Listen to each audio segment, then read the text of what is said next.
And then we mean by this just ordinary physical light. Normally you see light through the eyes, and you hear sound through the ears, etc. But not having this body, because it's dead, and he's out of the body, and he's exterior looking around, he becomes fatigued from the inflow of light and sound. Not being an enlightened being, like he should have been from the first two steps. He blew that, right? He didn't realize that he is this perfect divine nothing.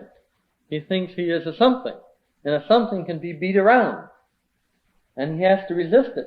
It's too much truth, too much light, too much consciousness. And he begins to withdraw from it. Thus, the person begins to interpose mental images between himself and the incoming light and sound. So he brings his mind in.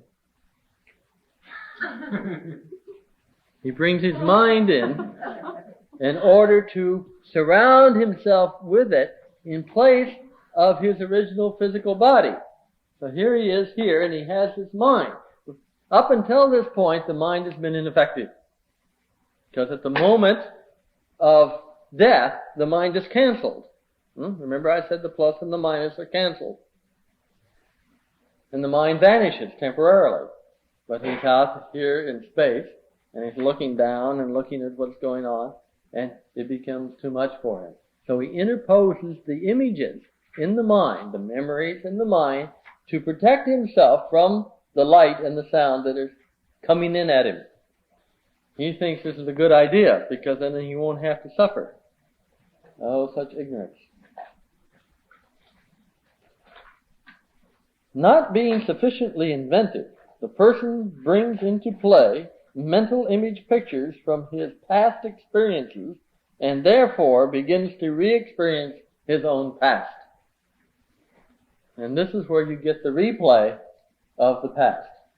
Now, if there was only the last 50, 60 years of his life, that would be one thing.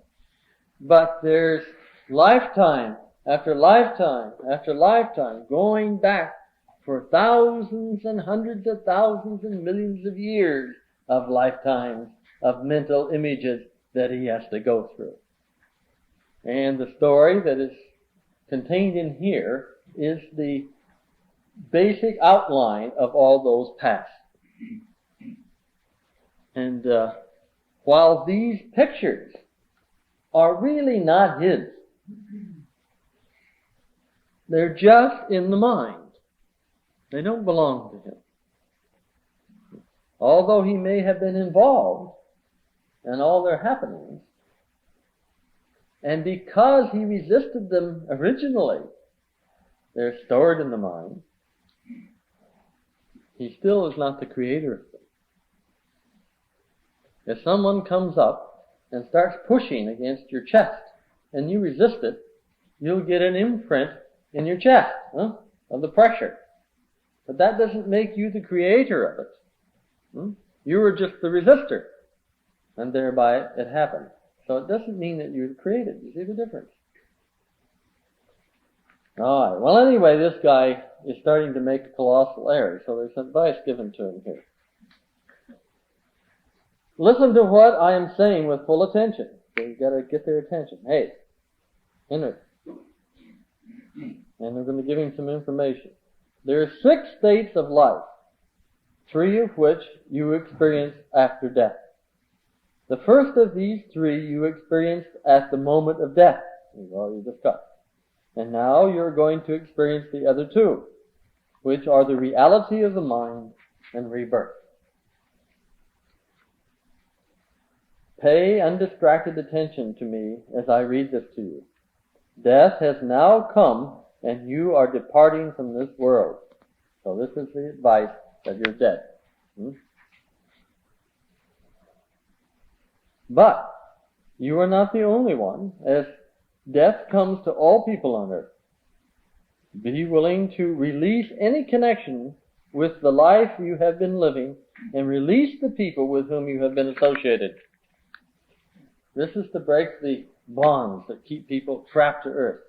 If this does not get done, you get the ghost effect. People hang around. They don't know they're dead, one. Two, they still have these connections, and so they hang around. And very often during the first few days after someone's died, you can sense them.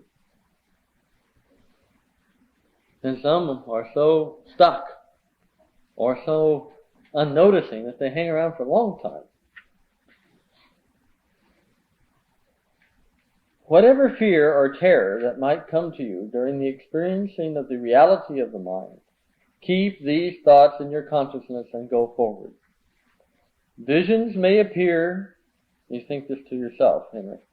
Visions may appear to my consciousness. May I recognize them as creations of my own. As I said, this is an error. Now, it's a fair statement because it's half true.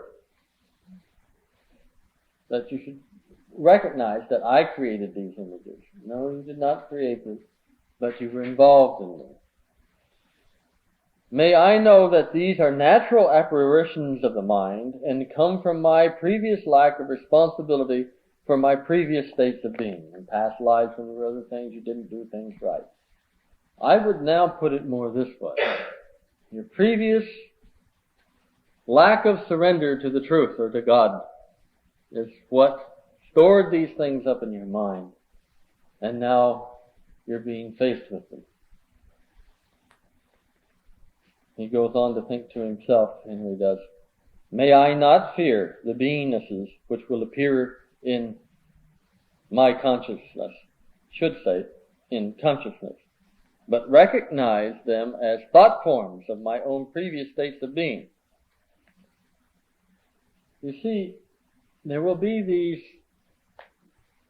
personalities, or as the Tibetans would call them, gods and goddesses of various natures, that will appear in your mind. And they seem like they're trying to get you, do things to you, frighten you. And this is why people are so scared of death. But actually, they are just mental phenomena. They're not real in the sense that the physical body is real. And they're not real other individuals who are trying to get you, spirits or things that go boom in the night, that's trying to trap you in your mind. They are mental phenomena happening in the realm of consciousness. But they were neither created by you nor by anyone else. They're not created. They just are. You didn't face them originally. Now the question is whether you're going to face them now or not. If you face them now and experience and surrender totally, you become liberated. If you don't, you go to the next step down. The body which you now have is called the thought body of habit and automatic desire.